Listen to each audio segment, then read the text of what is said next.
ഞമ്മക്ക് എല്ലായിടത്തേക്കും ഒറ്റ വടിയുള്ളൂ. ഏതിനും ബഹളം വെക്കുക, ഒച്ചപ്പാടുണ്ടാക്കുക, ചീത്ത പറയാം. അള്ളാഹുവിൻ്റെ റസൂൽ മുഹമ്മദ് മുസ്തഫ പെരുമാറ്റശാസ്ത്രം പഠിപ്പിക്കുന്നിടത്ത് റസൂലുള്ളാഹി തങ്ങൾ പഠിപ്പിക്കുന്നുണ്ട്, ലാ തഗ്ളബ്. ഒരു സ്വഹാബി റസൂലുള്ളാഹിന്റെ അടുക്കൽ വന്നിട്ട് പറഞ്ഞു, നബിയേ ഔസിനി യാ റസൂലല്ലാഹ്, എനിക്കൊരു ഉപദേശം പറഞ്ഞു തരണം നബിയേ, എനിക്കൊരു ഉപദേശം ചെയ്തു തരണമെന്നു. അപ്പൊ റസൂലുള്ളാഹി തങ്ങൾ അദ്ദേഹത്തോട് പറഞ്ഞു, ലാ തഗ്ളബ്, നിങ്ങൾ ദേഷ്യപ്പെടരുത് കേട്ടോ എന്ന് പറഞ്ഞു. നിങ്ങൾ ദേഷ്യപ്പെടരുത്. അപ്പൊ ആ സ്വഹാബിക്ക് കുറച്ച് ദൂരെ പോകാനുള്ള ആളാ. മൂപ്പർക്ക് അത് കിട്ടിയത് മതിയായില്ലാന്ന് തോന്നി. കുറച്ചും കൂടി കൂടുതൽ കിട്ടാൻ വേണ്ടി കുറച്ച് കഴിഞ്ഞിട്ട് റസൂലുള്ളാഹിന്റെ അടുക്കൽ ഒന്നുകൂടി വന്നിട്ട് പറഞ്ഞു, ഔസിനി യാ റസൂലല്ലാഹ്, എനിക്കൊരു വസിയത്ത് പറഞ്ഞു തരുമോ നബിയെന്ന്. അപ്പൊ റസൂലുള്ളാഹി തങ്ങൾ ലാ തഗ്ളബ്, നീ ദേഷ്യപ്പെടരുത് കേട്ടോ.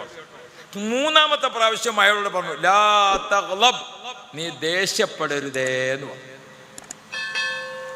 നമ്മുടെ ജീവിതത്തിൽ ഒരുപാട് കാലത്തെ സ്നേഹം അത് മുഴുവനും തകർത്ത് കളയുന്ന ഒറ്റ വാക്ക് ദേഷ്യം കൂടെ അല്ലേ?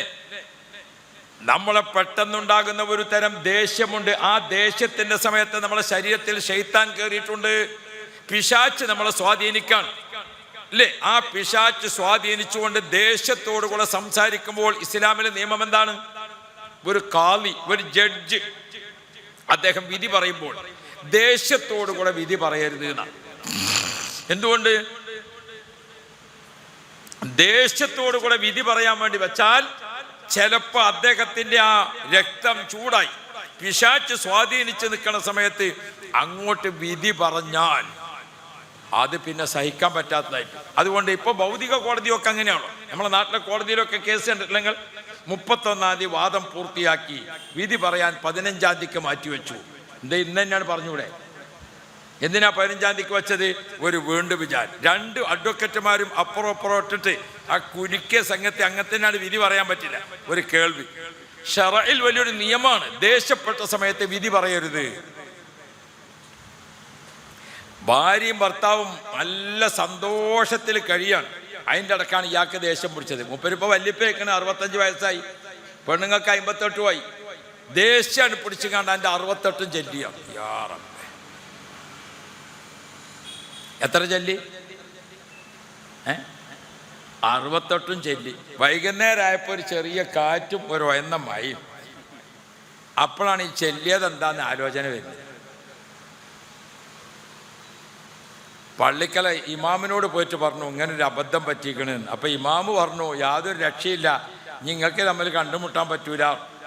അപ്പം ഞാൻ ഖത്തീബിനോട് ചോദിച്ചു നോക്കാന്ന് വിചാരിച്ചു. ഖത്തീബിൻ്റെ അടുത്ത് പോയപ്പോൾ മൂപ്പര് പറഞ്ഞു, ഞാൻ പഠിച്ച കിതാബിലൊന്നും ഇനി പരിഹാരമില്ല, കാളിയാരുടെ അടുത്ത് പോയി നോക്കിയാണ്. കാളിയാരോട് പോയിട്ട് ഇയാൾ പറഞ്ഞു, എൻ്റെ അടുത്തൊരു അബദ്ധം പറ്റി. എൻ്റെ ഞാനിങ്ങനൊരു തലാഖിൻ്റെ വാക്ക് പറഞ്ഞു. എന്നാ ഇപ്പോൾ ഒരു രക്ഷയില്ല കേട്ടോ. അല്ല അങ്ങനെയല്ല കാളിയാരെ, ഞാൻ അങ്ങനെ ചെല്ലിയതല്ല. പിന്നെ എങ്ങനെയാ ചെല്ലിയത് ചോദിച്ചു. ഞാൻ ദേഷ്യപ്പെട്ട് ചെല്ലിയതാണ്. അല്ലാതെ പിന്നെ എൻ്റെ കരളയാർന്ന് കെട്ടിപ്പിടിച്ച് കണ്ടല്ലോ തലാഖല്ലേ. തലാഖ് ചെല്ലി ദേഷ്യപ്പെട്ട് കണ്ടല്ലേ. ഏത് ഷറയിലും ഏത് മദ്ഹബിലും തൊലാഖ് 3 ഉള്ളൂ. നിങ്ങൾ 68 ചെല്ലിക്കണം. ഒറ്റ വാക്ക് കണ്ടോ നിങ്ങൾ? ഒരൊറ്റ വാക്ക് ദേഷ്യപ്പെട്ടാണ് പറയുന്നതോടുകൂടെ ഭാര്യയും ഭർത്താവും ഇണകളല്ലാതായി. നമ്മുടെ പെരുമാറ്റ ശാസ്ത്രത്തിൽ ശ്രദ്ധിക്കേണ്ട ഒട്ടേറെ കാര്യങ്ങളുണ്ട്. എൻ്റെ ഭർത്താവ് എന്നോട് അങ്ങനെ ഒരു വാക്ക് പറഞ്ഞു പോയല്ലോ, എൻ്റെ ഭാര്യ എന്നോട് അങ്ങനെ പറഞ്ഞു പോയല്ലോ. നമ്മുടെ നാവിൽ നിന്ന് വരുന്ന ഓരോ വാക്കും, നമ്മുടെ പെരുമാറ്റത്തിൽ വരുന്ന അബദ്ധങ്ങൾ, ഇന്ന് ഒട്ടേറെ പ്രശ്നങ്ങൾ, കൂറുകാർ നമ്മൾ പിരിയുന്നത്, നമ്മുടെ കുടുംബങ്ങൾ തമ്മിൽ തെന്നിപ്പിരിയുന്നത്, ഒട്ടേറെ കേസുകളിലൊക്കെ അടിസ്ഥാനപരമായ കാര്യത്തിലേക്ക് കടന്നു ചെന്നാൽ നമ്മളുടെ ക്ഷമയില്ലാതെ സംഭവിച്ചിരിക്കുന്ന വാക്കുകളായിരിക്കും. ഇവിടെ നമ്മൾ ഓർക്കണം, അഖ്ലാഖുദ്ദീൻ, പെരുമാറ്റ ശാസ്ത്രം എന്നൊരു വിഷയം ഇസ്ലാമിലുണ്ട്. അതിൽപ്പെട്ട റസൂലുള്ളാഹി തങ്ങൾ പറഞ്ഞു, ലാ തഗ്ളബ്, നീ ദേഷ്യപ്പെടരുതേ. ഒറ്റ ദേഷ്യം മതിയല്ലോ കിണറ്റ് ചാടാൻ അല്ലേ? കിണറ്റിലേക്ക് ഒറ്റ ചാട്ടം ദേഷ്യം പിടിച്ചിട്ട്. ഇനി കിണറ്റിൽ നിന്ന് കയറണമെങ്കിൽ എത്ര ദേഷ്യം വേണ്ടി വരും അല്ലേ? അവിടെയാണ് നബി സല്ലല്ലാഹു അലൈഹി വസല്ലം നിങ്ങൾ ഇസ്ലാം പഠിപ്പിച്ചു, നിങ്ങൾക്ക് പെട്ടെന്ന് അങ്ങനെ ദേഷ്യം വന്നാൽ, ഇരിക്കുന്ന ആൾക്ക് ദേഷ്യം വന്നാൽ കിടക്കുക, അതാ വേണ്ടത്. നിൽക്കുന്നാക്ക് ദേഷ്യം വന്നാൽ അയാൾ ഇരിക്കുക. ദേഷ്യം നിങ്ങളെ പിടികൂടിയാൽ പോയിട്ടൊരു ഒതു കൊടുക്കുക. നബി കരീം സല്ലല്ലാഹു അലൈഹി വസല്ലമ തങ്ങൾ നമ്മെ പഠിപ്പിക്കുന്ന ഒട്ടേറെ വാക്കുകളുണ്ട്. അതേ സമയത്ത് ഭാര്യക്കും ദേഷ്യം വന്നു, ഭർത്താവിനും ദേഷ്യം വന്നു, മാപ്പാക്കും ദേഷ്യം വന്നു, മകനും ദേഷ്യം വന്നു, ഇല്ലേ, ഡ്രൈവർക്കും ദേഷ്യം വന്നു, മുതലാളിക്കും ദേഷ്യം വന്നു. രണ്ടാക്കും ഒരേപോലെ ദേഷ്യം പിടികൂടിയാൽ പിന്നെ എവിടെ എത്തിപ്പോകും? ഞാനൊരു കാറിൽ യാത്ര ചെയ്യാം. അപ്പൊ മുതലാളി തന്നെയാണ് വണ്ടി ഓടിച്ചു കൊണ്ടിരിക്കുന്നത്. പക്ഷെ അയാൾ വീട്ടിലേക്ക് വിളിച്ച് സംസാരിച്ചു കൊണ്ടിരിക്കുന്ന ഇടക്ക് ഭാര്യയും ഇയാളുമായിട്ട് പറഞ്ഞു തെറ്റി. രണ്ടാളും തമ്മിൽ വാക്കായി. ഇയാള് പിന്നെ ഫോണിൽ ഒട്ടേറെ സംസാരം അങ്ങോട്ട്, അവിടുന്ന് ഇങ്ങോട്ട് തിരിച്ചൊന്നും ഇങ്ങോട്ട് പറയുന്നില്ല. ഇയാളെ ആ ദേഷ്യപ്പെട്ട സംസാരമൊക്കെ കഴിഞ്ഞ ശേഷം ഭാര്യ തിരിച്ച് അയാളോട് ചോദിക്കണ്ടേ, അല്ല നിങ്ങൾ റേഞ്ച് ഇല്ലാത്ത സ്ഥലത്താണോ? നിങ്ങൾ പറയണ സംസാരങ്ങളൊക്കെ ഒരു പടപട എന്തൊക്കെയോ ആണ് കേൾക്കണത്, എനിക്കൊന്നും മനസ്സിലായിട്ടില്ല കേട്ടോ. നിങ്ങൾ പൊക്കിനോടത്ത് റേഞ്ച് ഇല്ലേ എന്ന് ചോദിച്ചോളൂ. അതാണ് ഒരു പെൺകുട്ടി, അതാണ് ഒരു പെണ്ണ്. മൂപ്പര് ദേഷ്യപ്പെട്ട് അങ്ങോട്ട് പറഞ്ഞതൊക്കെ അവിടെ സഹിച്ചിട്ട് ഓളിങ്ങോട്ട് തിരിച്ചു ചോദിച്ചു, എന്ത് നിങ്ങൾ റേഞ്ച് ഇല്ലാത്ത സ്ഥലത്താണോ? ഒന്നും പറഞ്ഞിട്ട് മനസ്സിലാകണില്ലല്ലോ എന്ന് ചോദിച്ചു. കണ്ടോ, ഒരാൾക്ക് ദേഷ്യം വന്നാൽ മറ്റേ ആൾ സഹിക്കുക, ഒരാൾക്ക് ദേഷ്യം വന്നാൽ മറ്റേ ആൾ ക്ഷമിക്കുക. പെരുമാറ്റശാസ്ത്രത്തിൽ അതാണ്, പെരുമാറ്റശാസ്ത്രത്തിൽ അതാണ്. ബഹുമാനപ്പെട്ട റസൂലുള്ളാഹിന്റെ മുമ്പിൽ വെച്ചുകൊണ്ടാണ് പായസം കൊണ്ടുവന്ന പ്ലേറ്റ് ഒരൊറ്റ തട്ട് തട്ടിയിട്ട് 2 കഷ്ണമാറ്റി പിളരുന്നത്. റസൂലുള്ളാഹി സ്വല്ലല്ലാഹു അലൈഹി വസല്ലമ തങ്ങൾ നിലത്ത് വീണിരിക്കുന്ന ഭക്ഷണം വാരി ആ പൊട്ടിയ പ്ലേറ്റ് ഇങ്ങനെ ഒട്ടിച്ചിട്ട് അതിലേക്ക് വെക്കുന്ന രംഗം ഓർത്തു നോക്കൂ നിങ്ങൾ. ഇബ്ലീസ് ആരെയാണോ കയറി പിടികൂടിയതെന്നറിയില്ല. അപ്പൊ മറ്റേയാളും അതേപോലെ ദേഷ്യപ്പെടലല്ല. നമ്മൾ എന്ത് ചെയ്യണം? അവിടെ പെരുമാറ്റശാസ്ത്രത്തിൽ ഒരാൾ സഹിക്കണം, ഒരാൾ ക്ഷമിക്കണം. പ്ലേറ്റ് അല്ലല്ലോ അല്ലേ, ബക്കറ്റാ കൊടുത്തയച്ചിരിക്കുന്നത്, പൊട്ടിച്ചാൻ പറ്റിയതല്ല. ഇരിക്കട്ടെ, അല്ലാഹു തആല ഖൈറ് തരട്ടെ. ഹബീബായ മുഹമ്മദ് മുസ്തഫ നമ്മൾ നോക്കാം. ബിസ്മില്ലാഹിർ റഹ്മാനിർ റഹീം. ഇവിടെ ഇപ്പം ഞാൻ വന്നു നോക്കുമ്പോൾ സാധാരണ വയൽ പറയണാക്കാണ് എന്തായാലും കുടിക്കാനും മറ്റുമൊക്കെ കൊടുക്കൽ. ഇവിടെ നോക്കുമ്പോൾ കേൾക്കണം ഇങ്ങക്കാണോ ഒക്കെ കിട്ടുന്നത്. ഇപ്പം ക്ഷീണം മുഴുവൻ പറഞ്ഞ എനിക്കല്ല, കേട്ട ഇങ്ങക്കാണ്. ആയിക്കോട്ടെ, അല്ലാഹു ആഫിയത്ത് തരട്ടെ.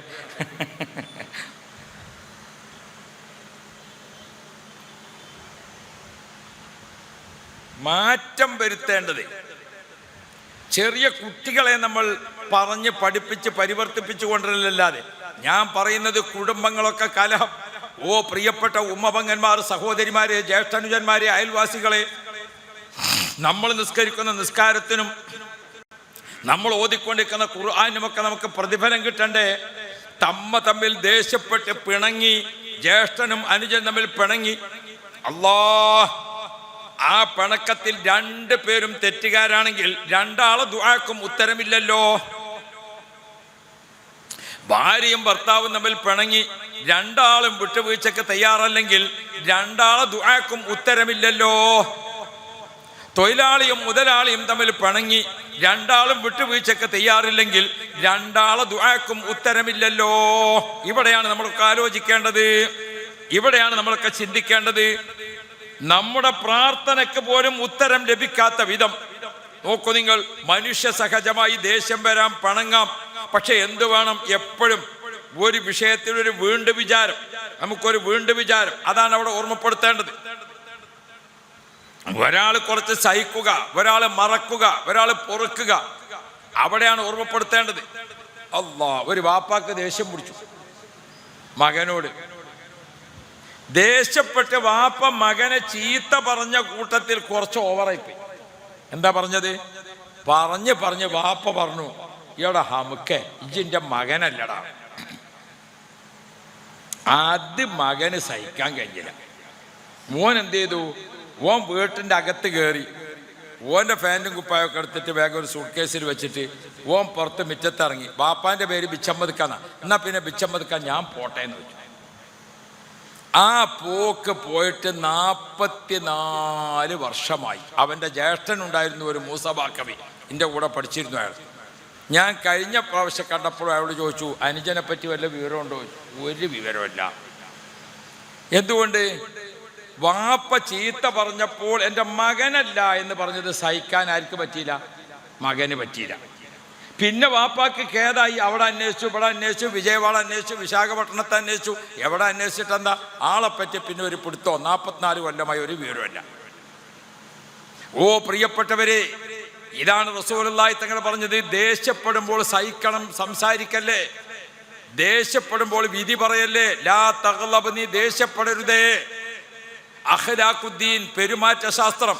നീണ്ട കാലത്തെ സ്നേഹബന്ധത്തിൽ പോരുന്ന മുതലാളിയും തൊഴിലാളിയും, നീണ്ട കാലത്തെ ശിഷ്യബന്ധത്തിൽ നിൽക്കുന്ന ഗുരുവും ശിഷ്യനും, നീണ്ട കാലത്തെ കുടുംബ ബന്ധത്തിൽ നിൽക്കുന്ന ഭാര്യയും ഭർത്താവും, നീണ്ട കാലത്തെ സ്നേഹബന്ധത്തിൽ കഴിയുന്ന, സൗഹാർദ്ദത്തിൽ കഴിയുന്ന അയൽവാസിയും, ഒരുപാട് കാലമായി ഒരുമിച്ച് നിൽക്കുന്ന കൂറുകച്ചവടക്കാരും, എല്ലാവരും തമ്മിൽ പിണങ്ങാൻ ഇടവരുന്നത് ഒരു നിമിഷ സമയത്തുള്ള അശ്രദ്ധയാണ്, ഒരു നിമിഷ സമയത്തുള്ള പെട്ടെന്നുള്ള എടുത്തുചാട്ടമാണ്.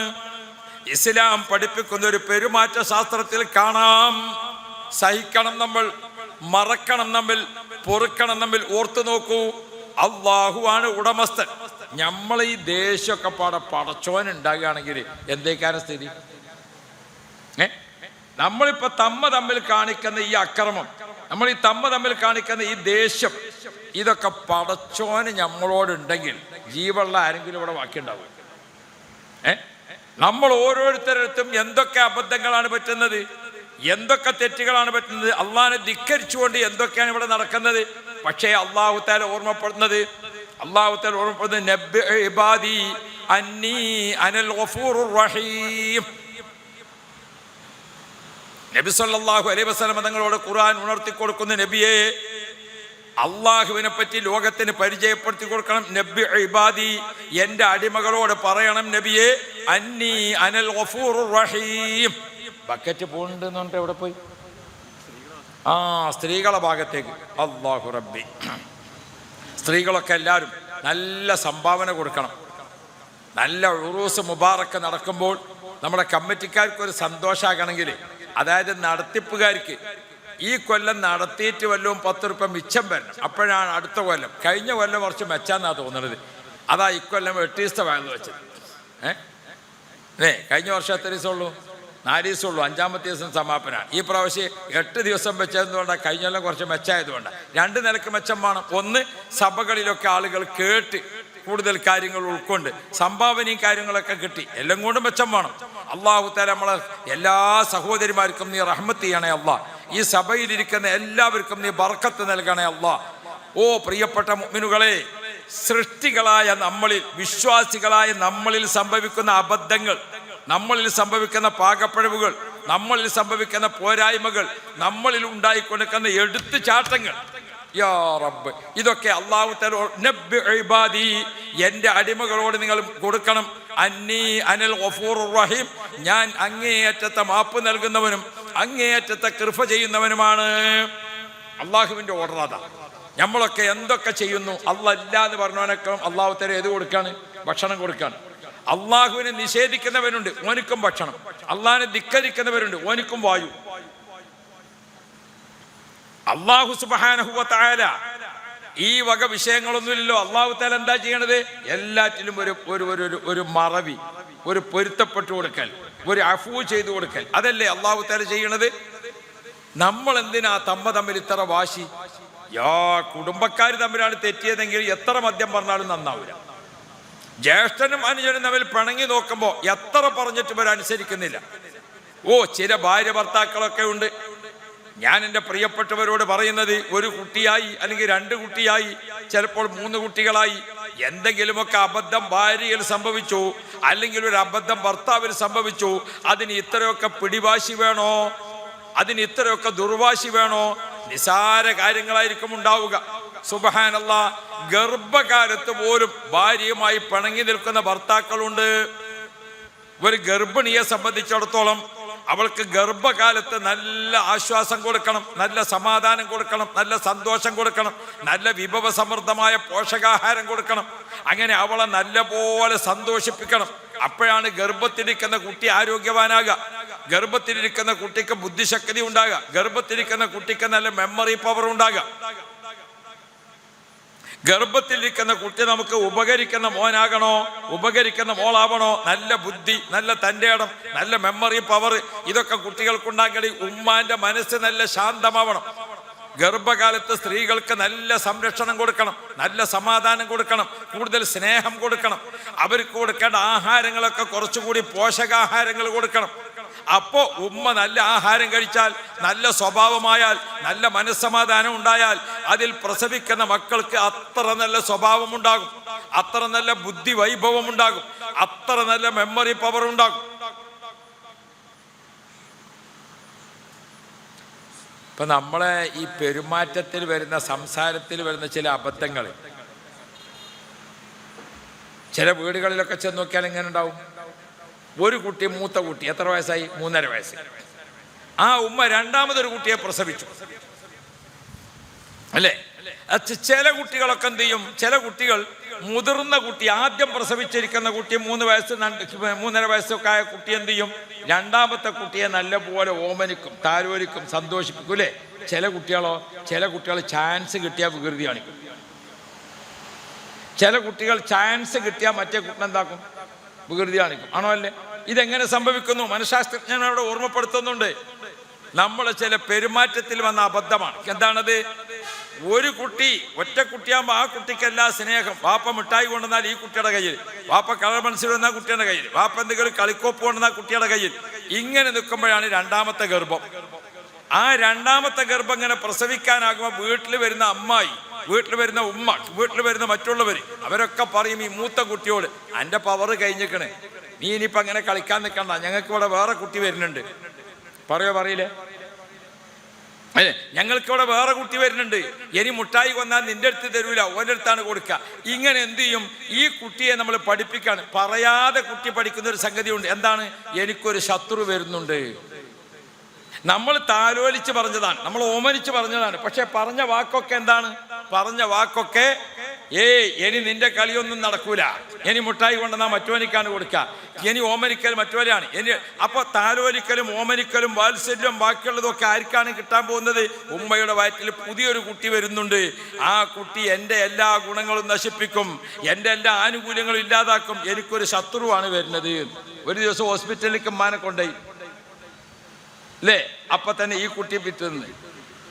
രണ്ടാമത്തെ കുട്ടിയെ പ്രസവിച്ചു നോക്കുമ്പോൾ പിന്നെ ഇവനെ അടുത്ത് കടത്തുന്നുണ്ടോ? ആദ്യത്തെ കുട്ടിനെ ഇല്ല. ഇവനിക്ക് ഉറപ്പായി ഇന്റെ ശത്രു തന്നെയാണ് ഈ വന്നത് അല്ലേ?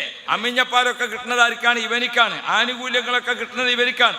നേരത്തെ തന്നെ നമ്മൾ പറഞ്ഞിട്ടുണ്ട് കുട്ടിയോട്, നിനക്കൊരു ശത്രു വരുന്നുണ്ട് എന്ന അർത്ഥത്തിലാണ് നമ്മൾ പഠിപ്പിക്കുന്നത്. ഞമ്മക്ക് ആ ഉദ്ദേശമില്ല, പക്ഷെ കുട്ടിയുടെ മനസ്സിൽ അത് ഉറച്ചു കഴിഞ്ഞു.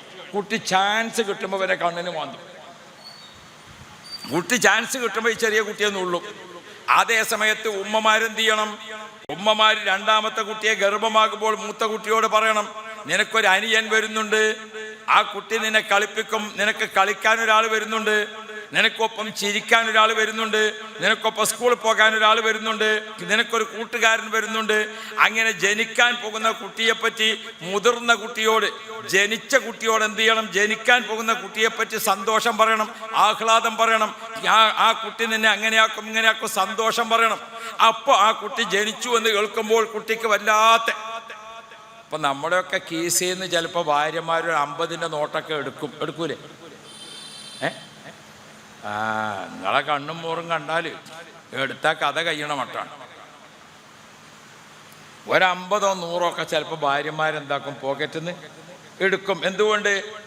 നമ്മൾ രാവിലെ വീട് വിട്ട് ഇറങ്ങിപ്പോയി, പിന്നെ വീട്ടിലിങ്ങനെ ബെല്ലടിച്ചിട്ട് എത്തിങ്ങാൻ്റെ പിരിവ്, മറ്റേ പപ്പടം കൊണ്ടുവന്ന ചങ്ങായി, ഇങ്ങനെ പലരും വരുമ്പം 5, 10, 20 ഒക്കെ ചിലവുണ്ട്. അപ്പം ചിലപ്പോൾ ഭാര്യ എന്താകും? പോക്കറ്റിൽ നിന്ന് ഒരു 50 or 100 എടുക്കൂലേ? നിങ്ങളതിന് കുഴപ്പമുണ്ടാക്കി? അതൊക്കെ നമ്മളാണ് പൊരുത്തപ്പെട്ട് വെച്ചാൽ മതി. പക്ഷെ പെണ്ണുങ്ങളോടൊരു കാര്യം അവിടെ ഓർമ്മപ്പെടുത്താൻ, എന്താ? കുട്ടിയെ കയ്യിലെടുത്തുകൊണ്ട് പോക്കറ്റിൽ നിന്ന് എടുക്കരുത്. മനസ്സിലായോ? നമ്മൾ ഭർത്താവിൻ്റെ പോക്കറ്റിൽ നിങ്ങൾ കാണാതെ മെല്ലെ 100 ഉറുപ്പിക എടുക്കുകയാണ്. ഇതാര് കാണുകയാണ്? ഇത് 2 വയസ്സായ കുഞ്ഞ് ചുമലിലിരുന്ന് കാണുകയാണ്. അപ്പം കുട്ടിക്ക് മനസ്സിലായി ഇങ്ങനൊരു ചാൻസ് ഇവിടെ ഉണ്ട്. കുട്ടിയെ കള്ളനാക്കാൻ ഉമ്മ ട്രെയിനിങ് കൊടുക്കരുത്. കുട്ടിയെ കള്ളനാക്കാൻ ഉമ്മ ട്രെയിനിങ് കൊടുക്കരുത്. ഈ ഉമ്മാക്ക് ഈ ഉദ്ദേശമുണ്ടോ? ഇല്ല. പക്ഷെ കുട്ടിയുടെ CC ക്യാമറ, ഞാൻ ഓർമ്മപ്പെടുത്തുന്നത്, നമ്മുടെ മക്കൾ കേടുവന്നു, മക്കൾക്ക് കുരുത്തക്കേട്, മക്കൾ ആപത്ത്, മക്കളെ കൊണ്ട് ബുദ്ധിമുട്ട്, ഇതൊക്കെ പറയുന്നതിന് മുമ്പ് മക്കളൊന്നും അങ്ങനെ കുഴപ്പക്കാരല്ല. കുല്ലു മൗലൂദിൻ യൂലദു അലൽ ഫിത്ര. മക്കളൊക്കെ നല്ല പ്രകൃതിയിലാണ് ജനിക്കുന്നത്. പക്ഷേ ആ നല്ല പ്രകൃതിയിൽ ജനിച്ച മക്കളെ നമ്മളാണ് കൂടെ നിർത്തിക്കൊണ്ട് വേണ്ടത് പഠിപ്പിക്കേണ്ടത്, വേണ്ടത് ഉണർത്തേണ്ടത്. ഇപ്പൊ കുട്ടികൾക്ക് അല്ലാഹു റബ്ബി, ദേശങ്ങളിൽ വെച്ച് ഏറ്റവും വെറുക്കപ്പെട്ട ദേശം ഏതാണ്? ദേശങ്ങളിൽ വെച്ച് വെറുക്കപ്പെട്ട ദേശം ഉപദേശാണ്. ഇപ്പത്തെ കുട്ടികൾക്ക് ഉപദേശിക്കാൻ നിൽക്കണ്ട. അതേ സമയത്ത് പ്രാക്ടിക്കൽ 2 കയ്യും ഇങ്ങനെ കാണിച്ചു കൊടുത്തിട്ട് ഉപ്പാപ്പ ഭക്ഷണം കഴിക്കാൻ വേണ്ടി പോകുമ്പോൾ, ഉമ്മ ഭക്ഷണം കഴിക്കാൻ പോകുമ്പോൾ 2 കൈ ഇങ്ങനെ കഴുകി കാണിച്ചു കൊടുക്കുക. കുറച്ച് കഴിയുമ്പോൾ കുട്ടിയും 2 എണ്ണം കഴുകാൻ തുടങ്ങും. നീ 2 കഴുകിയോ, 2 കഴുകണം എന്ന കൽപ്പനയും ഉപദേശത്തെക്കാൾ നല്ലത് കാണിച്ചു കൊടുക്കാൻ. ഇപ്പൊ ഏതാ ഡിജിറ്റൽ കാലാണ്. ഇപ്പൊ നമ്മുടെ സ്കൂളിലും മദ്രസയിലൊക്കെ ഒരു റൂം ഡിജിറ്റലാണ്. ഡിജിറ്റൽ ക്ലാസ് റൂമിൽ എന്താണ് കുട്ടിക്ക് ഒക്കെ ഇങ്ങനെ കാണിച്ചു കൊടുക്കാൻ 1 മിനിറ്റ് കൊണ്ട് പഠിപ്പിക്കാൻ കഴിയും. നമ്മൾ നേരത്തെ 10 മിനിറ്റ് കൊണ്ട് പഠിപ്പിച്ചിരുന്നത് ഇപ്പം എന്ത് ചെയ്യും? 1 മിനിറ്റ് കൊണ്ട് പഠിപ്പിച്ചാൽ കഴിയും. ഡിജിറ്റൽ ക്യാമറ, ആ ഡിജിറ്റലിൽ ഇങ്ങനെ അങ്ങ് കാണിച്ചു കൊടുക്കുമ്പോൾ കുട്ടി അപ്പം പഠിക്കും. അതാണ് ഇപ്പോഴത്തെ കാലഘട്ടം. അപ്പൊ നമ്മൾ കുറേ പറഞ്ഞുകൊണ്ടിരിക്കുന്നതിന് പകരം കുറച്ച് കാണിച്ചു കൊടുത്ത് പരിചയപ്പെടുത്താം. അപ്പൊ നമ്മളെ മക്കളിൽ, അല്ലാതെ മുതിർന്ന തലമുറയുടെ രക്ഷിതാക്കളെ, ഒരു തലമുറയിൽ ജനിച്ചു കൊണ്ടിരിക്കുന്ന മക്കൾക്ക് മുഴുവനും അടച്ചാക്ഷേപിച്ചുകൊണ്ട് എല്ലാവരെയും കുറ്റപ്പെടുത്തല്ലേ, മക്കൾ നമുക്ക് നഷ്ടപ്പെട്ടു പോകും.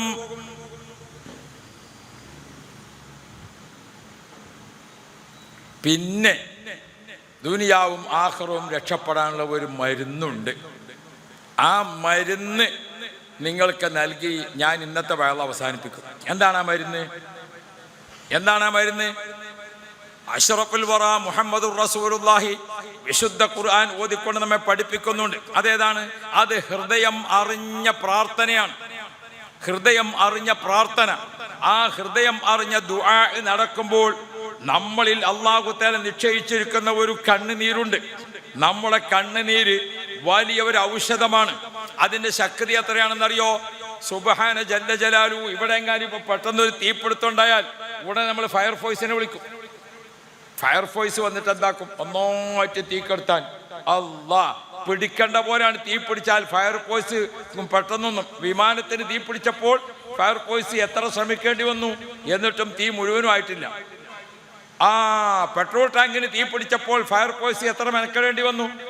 എന്നാൽ പ്രിയപ്പെട്ട മുഅ്മിനുകളെ, തീ പിടിക്കുന്നതിൽ ഏറ്റവും വലിയ തീയാണ് നരകം. നരകത്തിന്റെ തീ നമ്മുടെ ശരീരത്തിലേക്ക് വരാതിരിക്കാൻ നരകത്തിന്റെ തീ കെടുത്തിക്കളയുന്ന ഒരു ഫയർഫോഴ്സ് ഉണ്ട്. അതേതാണ്? അത് നിങ്ങളെ കണ്ണിൽ അല്ലാഹു തആല വെച്ചിരിക്കുന്ന കണ്ണുനീരാണെന്ന് മുഹമ്മദ് മുസ്തഫ. ഒരു ദിവസം ഒരു തുള്ളി കണ്ണുനീര് പടച്ച റബ്ബിലേക്ക് കൈ ഉയർത്തിയിട്ട് നമ്മളെ കണ്ണിൽ നിന്ന് വീഴുന്നുണ്ടോ? ഇബ്നു അബിദ്ദുനിയ റളിയല്ലാഹു അൻഹുവിന് ഒരു കിതാബ് തന്നെ ഉണ്ട്. എന്താണത്? അത് കരച്ചിലും കണ്ണുനീരും എന്നാണ് കിതാബ്. വിശുദ്ധ ഖുർആന്റെ ആയാത്തുകൾ ഉപയോഗപ്പെടുത്തിക്കൊണ്ട് ബഹുമാനപ്പെട്ടവർ പഠിപ്പിക്കുന്നുണ്ട്. ബുകാഉർ റഹ്മ, കാരുണ്യത്തിന്റെ കരച്ചിൽ. ബുകാഉർ റജാ, പ്രതീക്ഷയുടെ കരച്ചിൽ. ബുകാഉൽ ഫറജ്, സന്തോഷത്തിന്റെ കരച്ചിൽ. ബുകാഉൽ ഹുസ്ൻ, ദുഃഖത്തിന്റെ കരച്ചിൽ. ബുകാഉൽ മുവാഫഖ, മറ്റുള്ളവരൊക്കെ കരയുമ്പോൾ അതിന്റെ കൂടെ ചേർന്നുകൊണ്ടുള്ള കരച്ചിൽ. അവിടെ ഒരു ആക്ഷേപിക്കപ്പെടുന്ന കരച്ചിലുണ്ട്. ബുകാഉൻ നിഫാഖ്, കാപ്പട്യത്തിന്റെ കരച്ചിൽ. ബുകാഉൽ കദിബ്, കള്ളക്കരച്ചിൽ.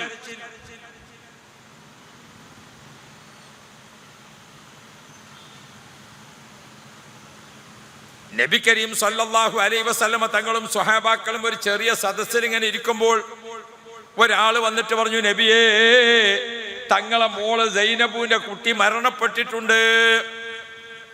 ആ മരണ വാർത്ത കേട്ടപ്പോൾ റസൂൽ സല്ലല്ലാഹു അലൈഹി വസല്ലമ തങ്ങൾ പറഞ്ഞു, സൈനബുവിനോട് ക്ഷമിക്കാൻ പറയണം. അല്ലാഹു തആല തന്ന കുട്ടിയെ അല്ലാഹു തആല തിരിച്ചെടുത്തതാണ്. ഒരു നിധി ഒരാൾക്ക് സൂക്ഷിക്കാൻ കൊടുത്താൽ സമയമാകുമ്പോൾ തിരിച്ചു വാങ്ങൂലേ? അത് പറഞ്ഞു വന്ന ആളെ റസൂലുള്ളാഹി തിരിച്ചയച്ചു. നബി സല്ലല്ലാഹു അലൈഹി വസല്ലമ തങ്ങൾ സൈനബുവിന്റെ വീട്ടിലേക്കാണ് ചെന്നപ്പോൾ മരിച്ചു കിടക്കുന്ന കുട്ടിയെ ഇങ്ങനെ നോക്കിയിട്ട് ചെറിയ പൈതൽ ആ കുട്ടി ഇങ്ങനെ മരിച്ചു കിടക്കുന്നത് കണ്ടിട്ട് അല്ലാഹുവിന്റെ റസൂലിന്റെ കണ്ണ് നനഞ്ഞുപോയി. നബി കരീം സല്ലല്ലാഹു അലൈഹി വസല്ലം തങ്ങളെ കരച്ചിൽ കണ്ടപ്പോ കൂടെയുള്ള സ്വഹാബി സയ്യിദ് ഇബ്നു സാബിത്ത് റളിയല്ലാഹു അൻഹു ചോദിക്കുന്നുണ്ട്, നബിയെ തങ്ങൾ കരയുകയാണോ? ആ സമയത്ത് റസൂലുള്ളാഹി തങ്ങൾ പറഞ്ഞു, മോനെ സയ്യിദേ, ഇത് ബുകാഉർ റഹ്മ, ഇതൊരു കൃപയുടെ കണ്ണുനീരാണ്. ഇതൊരു കൃപയുടെ കണ്ണുനീരാണ്. ഒരു വാപ്പാക്ക മക്കളോട്, ഒരു ഉമ്മാക്ക മക്കളോട്, ഒരു സ്നേഹിക്കുന്ന ആൾക്ക് മറ്റൊരാളോട് ഹൃദയത്തിലുണ്ടാകുന്ന ഒരു കാരുണ്യമുണ്ട്. ആ കാരുണ്യത്തിന്റെ ഭാഗമായി വരുന്ന കണ്ണുനീര് അത് റഹ്മത്തിന്റെ കണ്ണുനീരാണ്. നമ്മളിലേക്ക് അള്ളാഹു തആല റഹ്മത്തിന്റെ, നാം അള്ളാഹുവിൽ എൻ്റെ റബ്ബ് എനിക്ക് ചെയ്തു തന്ന റഹ്മത്ത്, അള്ളാഹു എനിക്ക് തന്ന ഗുണം, അതിനെപ്പറ്റി ഇങ്ങനെ ആഴ്ച റബ്ബിന്റെ മുമ്പിൽ നമ്മൾ കണ്ണുനീരൊഴുക്കുമ്പോൾ അള്ളാഹു തആലക്ക് നമ്മളോട് റഹ്മത്ത് തോന്നും. അതുകൊണ്ട് നിങ്ങൾ ബുകാഉർ റഹ്മ, നമ്മുടെ കണ്ണുനീരിന് അള്ളാഹിൻ്റെ അടുത്ത് വലിയ വിലയുണ്ട്. നരകത്തിന്റെ തീ കെടുത്താൻ ശക്തിയുള്ള ഫയറാണ് നമ്മുടെ കണ്ണുനീര്. ഓ പ്രിയപ്പെട്ട മുഅ്മിനുകളെ, നമ്മുടെ വീട്ടിലോ കുടുംബത്തിലോ നമ്മുടെ കച്ചവട സ്ഥാപനങ്ങളിലോ വ്യാപാര സ്ഥലങ്ങളിലോ എവിടെയായാലും നമുക്ക് താങ്ങാനാവാത്ത പ്രശ്നങ്ങൾ വരും. അള്ളാഹുവിന് മുമ്പിൽ കണ്ണീരൊഴുക്കാൻ തയ്യാറാവണം. അതൊരു ഹൃദയത്തിന്റെ വല്ലാത്തൊരു സംഗതിയാണ്, റഹ്മത്തിന്റെ കണ്ണുനീര്. മറ്റൊരു കണ്ണുനീരുണ്ട്, അതേതാണ്? അല്ലാഹു റബ്ബി, നബി മുഹമ്മദുർ റസൂലുള്ളാഹി, നബി കരീം സല്ലല്ലാഹു അലൈഹി വസല്ലമ തങ്ങൾ ആ കണ്ണുനീരിന്റെ കഥ പറയുന്ന ഹദീസുകൾ ഇങ്ങനെ നോക്കിയാൽ അല്ലാഹു റബ്ബി,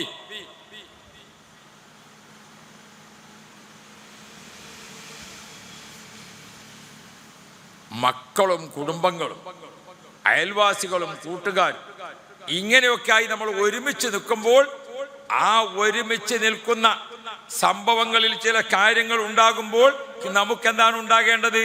നമ്മളിൽ ചില ആളുകൾക്ക് പരസ്പരം ഉണ്ടാകേണ്ട വല്ലാത്ത ചില സംഗതികൾ ബുകാഉൽ മഹബ്ബ, മഹബ്ബത്തിന്റെ കണ്ണുനീർ എന്ന് പറഞ്ഞുകൊണ്ട്, ഓ പ്രിയപ്പെട്ട മുഅ്മിനുകളെ, അതേതാണ് മഹബ്ബത്തിന്റെ കണ്ണുനീര്? അത് സ്നേഹം മൂലം ഉണ്ടാകുന്ന കണ്ണുനീരാണ്. നബി കരീം സല്ലല്ലാഹു അലൈഹി വസല്ലമ തങ്ങളും ഉമർ ഇബ്നുൽ ഖത്താബ് റളിയല്ലാഹു അൻഹും ചേർന്ന് ഒരു ദിവസം റസൂലുള്ളാഹി തങ്ങളും ഉമർ ഖത്താബ് തങ്ങളും പോവുകയാണ്. ആരെ വീട്ടിലേക്കാണ് പോകുന്നത്? ഉമ്മു ഐമൻ റളിയല്ലാഹു അൻഹയുടെ വീട്ടിലേക്ക്. ആരാണ് ഉമ്മു ഐമൻ? ഉമ്മു ഐമനിൽ ബറക്ക. നബി കരീം സല്ലല്ലാഹു അലൈഹി വസല്ലമ തങ്ങളെ വീട്ടിൽ പരിപാലനത്തിന് വേണ്ടി എത്തിച്ചേർന്നിരിക്കുന്ന കറുത്ത വർഗക്കാരിയായ അടിമ സ്ത്രീയാണ് ഉമ്മു ഐമൻ. നബി സല്ലല്ലാഹു അലൈഹി വസല്ലമ തങ്ങളുടെ ഉമ്മ ആമിന ബീബി റളിയല്ലാഹു അൻഹ മുത്ത് നബിയെ പ്രസവിച്ചപ്പോൾ ആ വീട്ടിൽ ശുശ്രൂഷക്ക് ഉമ്മു ഐമനുണ്ട്. ബഹുമാനപ്പെട്ട റസൂലുള്ളാഹി തങ്ങൾ വളർന്ന് 25 വയസ്സായി. നബി തങ്ങൾ ഖദീജ ബീവിയെ കല്യാണം കഴിച്ചപ്പോൾ ഖദീജ ബീവിക്ക് വീട്ട് പരിചരണത്തിന് ഉമ്മു ഐമൻ കൂടെയുണ്ട്. ഖദീജ ബീബി റളിയല്ലാഹു അൻഹ മക്കളെ പ്രസവിച്ചപ്പോൾ ആ പ്രസവ ശുശ്രൂഷക്ക് ഉമ്മു ഐമൻ കൂടെയുണ്ട്.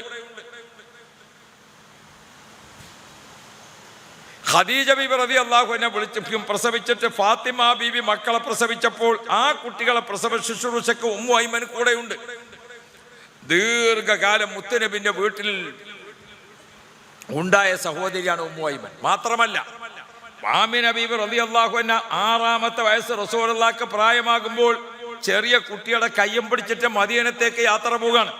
ആ പോകുമ്പോൾ ആമിന ബീബിയുടെ കൂടെ പോയ മറ്റൊരു സഹോദരി ഉമ്മു ഐമനാണ്. റസൂലുള്ളാഹി സ്വല്ലല്ലാഹു അലൈഹി വസല്ലം തങ്ങളെ മദീനയൊക്കെ കാണിച്ചു കൊടുത്ത് വാപ്പാന്റെ ഖബറൊക്കെ സിയാറത്ത് ചെയ്ത് തിരിച്ചു പോകുന്ന വഴിക്ക് വയ്യ അബവായിൽ വെച്ചുകൊണ്ട് ഉമ്മ മരണപ്പെട്ടു. ആമിന ബീബി റളിയല്ലാഹു അൻഹ മുത്തു മോനോട് യാത്ര പറഞ്ഞുകൊണ്ട് ആമിന ബീബി യാത്രയായി. 6ാമത്തെ വയസ്സിൽ റസൂലുള്ളാഹി തങ്ങൾ ഉമ്മാന്റെ മരണം ഇങ്ങനെ നേർക്കുനേരെ കാണുകയാണ്. ആ ഉമ്മാനെ ഖബറടക്കുന്നത് മോനിങ്ങനെ നോക്കി നിൽക്കുന്ന വല്ലാത്തൊരു രംഗമാണ്. യാ റബ്ബ്, ഉമ്മയെ ഖബറടക്കം ചെയ്ത ശേഷം പിന്നെ ആരാണ് കൂടെയുള്ളത്? വാപ്പ നേരത്തെ മരിച്ചിട്ടുണ്ട്, അബ്ദുള്ള തങ്ങൾ. ഇപ്പൊ ഉമ്മയും പോയി. ഇനി ആ വഴി മധ്യേ ബഹുമാനപ്പെട്ട റസൂലുള്ളാഹിന്റെ 6-ാമത്തെ വയസ്സിൽ കുട്ടിയെടുത്തുകൊണ്ട് ചുമലിലിട്ടിട്ട് ബഹുമാനപ്പെട്ട റസൂലുള്ളാഹിനെ ചുമലിൽ ചുമന്നുകൊണ്ട് മക്കയിലേക്ക് യാത്ര ചെയ്യുന്നത് ഉമ്മു ഐമൻ റളിയല്ലാഹു അൻഹയാണ്. ആ ഉമ്മു ഐമൻ ചരിത്രമുള്ള വനിതയാണ്, ചരിത്രമുള്ള ഉമ്മയാണ്. റസൂലുള്ളാഹി തങ്ങൾ ഒരിക്കൽ പറഞ്ഞിട്ടുണ്ട്, മൻ സർറഹു അൻ യൻദുറ ഇല ഇംറഅത്തിൻ തംശി ഇലൽ ജന്ന, സ്വർഗ്ഗത്തിലെ ഹൂറുല്ലീങ്ങളെ നിങ്ങൾക്ക് ഭൂമിയിൽ വെച്ച് കാണണോ, ഹൂറുല്ലീങ്ങളിൽപ്പെട്ട ഒരു പെണ്ണിനെ നിങ്ങൾക്ക് ഭൂമിയിൽ വെച്ച് കാണണോ, ഉമ്മു ഐമനെ നോക്കിക്കോ, മുഹമ്മദുർ റസൂലുള്ളാഹ്. അങ്ങനത്തെ ആളാണ് ഉമ്മു ഐമൻ. ആ ഉമ്മു ഐമൻ റളിയല്ലാഹു അൻഹയെ കാണാൻ ഒരിക്കൽ റസൂലുള്ളാഹി വഫാത്തായി. പിന്നെയും കുറെ കഴിഞ്ഞിട്ടാണ് ഉമ്മു ഐമൻ വഫാത്താകുന്നത്.